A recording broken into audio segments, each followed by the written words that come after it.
better product. If you're the same company, it doesn't necessarily make for better content. Also, what's really important, and Fran mentioned this too, is inevitably there's going to be problems down the line. There always is. And if you don't really early figure out what your goals and aspirations for the project are, that's going to show up on the page later, and it's going to cost you a lot of money to fix it. It's not going to be, you can have your fights, and that's fine, everybody's going to have them.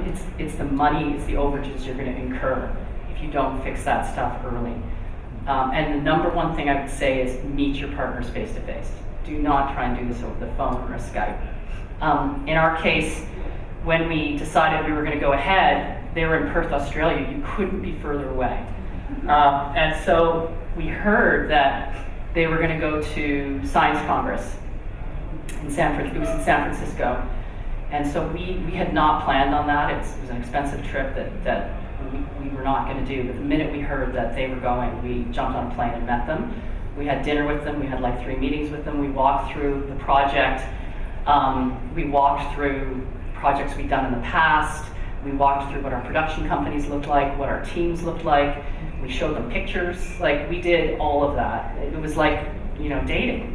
And that was so important, because even though we knew one of the executive producers who had brought us the project, we had never met the CEO and president of that company.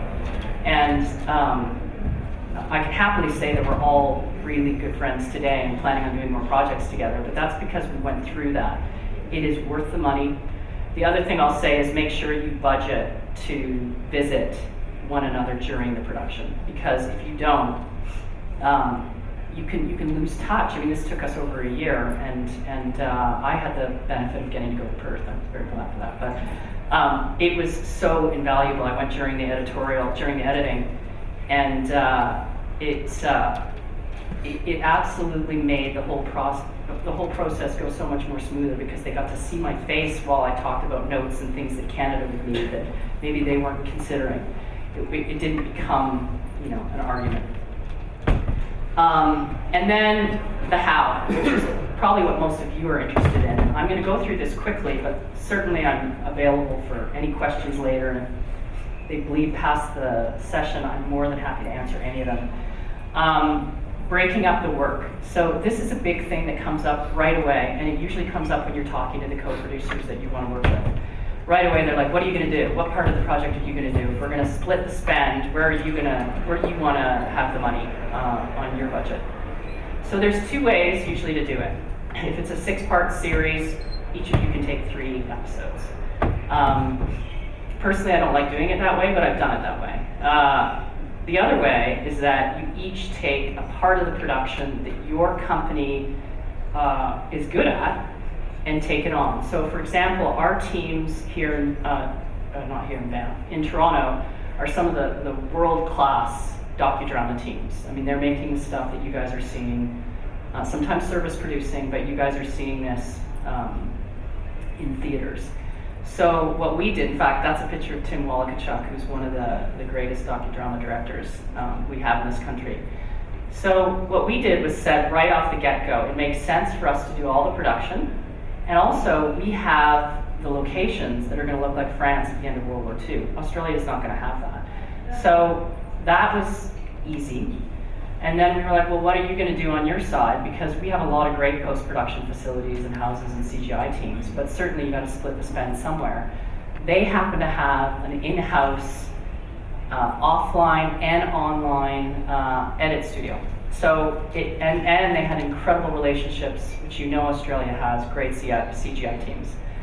So we sort of went through it all and realized that creatively that is where we would split it. But what's really crucial in that too is that you have somebody over all of it. And we decided that because we were taking on the drama director, that they would take on the showrunner.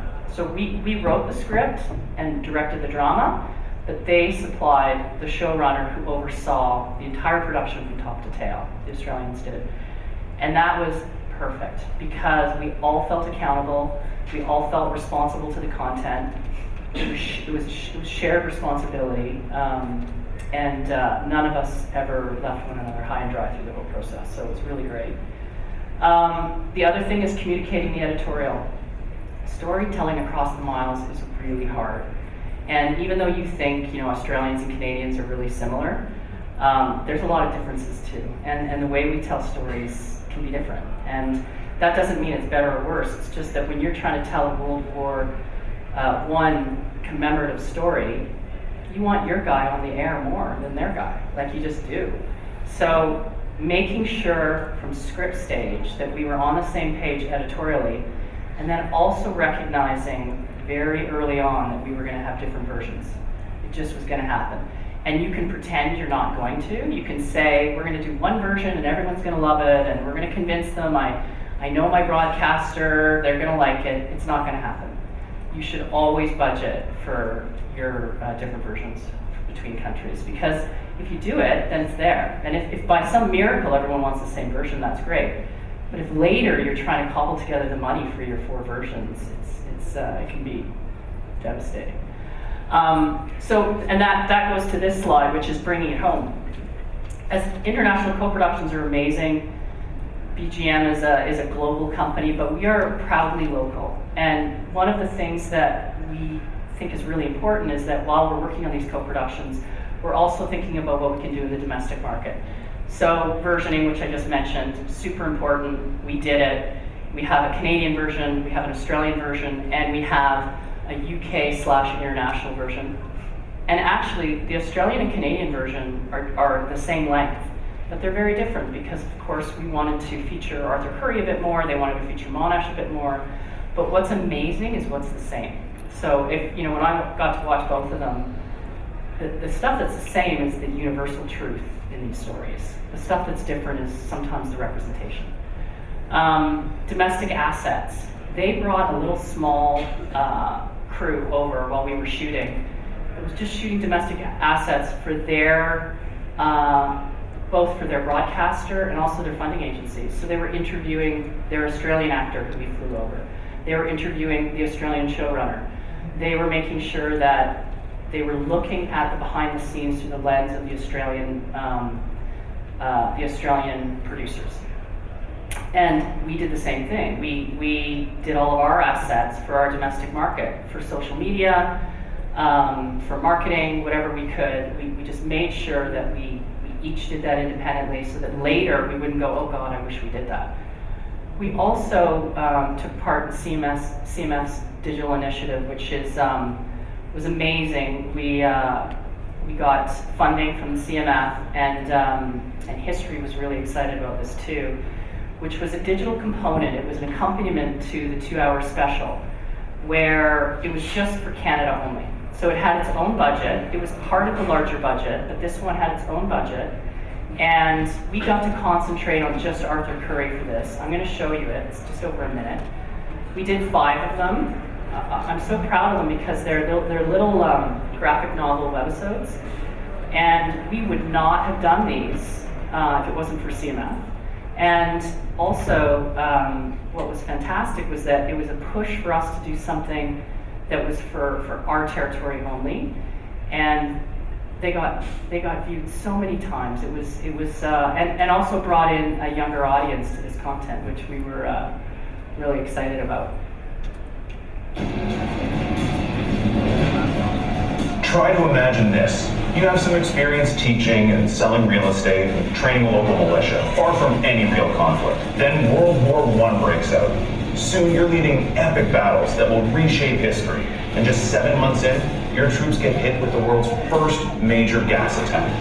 This is a true story about Canada's most famous and most unlikely hero, General Arthur Curry.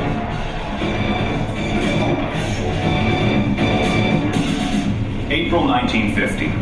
The Allies are fighting the Germans on the Ypres salient in Belgium. A salient is a bulge in the battlefield where soldiers are surrounded on 3 sides.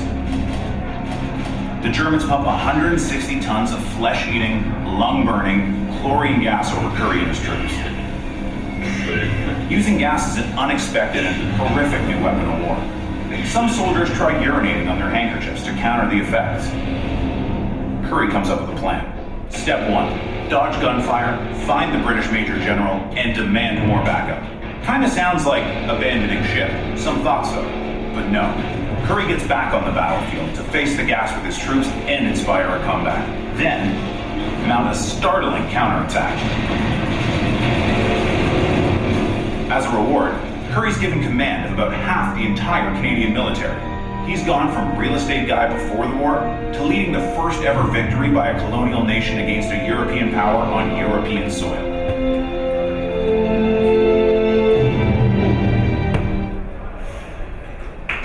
So yeah, thank you. We're really proud of those because they really did. They talked to a younger audience and got them interested in Arthur Curry. So just this last page, I'll just say that, and I said it at the start, it really does take a global village to make a global impact with your content, but it is so worth it. This is one of the productions I'm most proud of in my career, and I think it's, part of that was that we were able to negotiate and manage those global relationships positively, and we all learned so much, and we had a lot of fun in Australia. So that's it. So thank you very much. I think there's time for questions.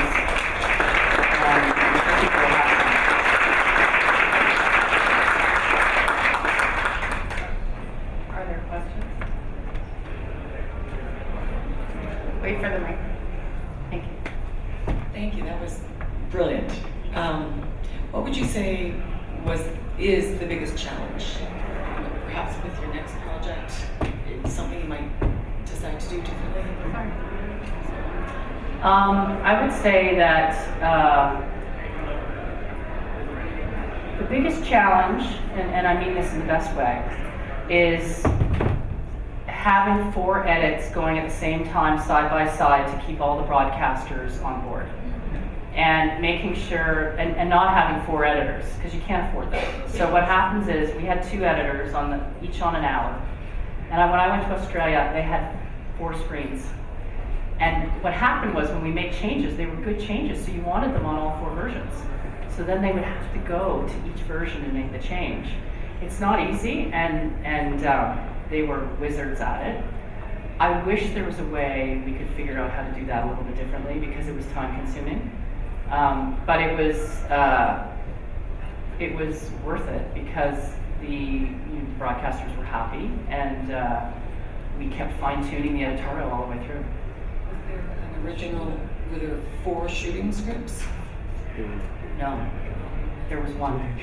What was interesting was that it wasn't about the words, it was about the visual representation. So when we started editing, you started feeling like it was feeling more one-sided on somebody. For example, Monash is a piano player, and in the script, we had him playing the piano. So in the Canadian version, he plays the piano, it's a really nice moment. It's short. In the Australian version, they wanted the whole song. So suddenly you recognize, suddenly there's almost a romance around Monash in their version that we didn't quite have in ours.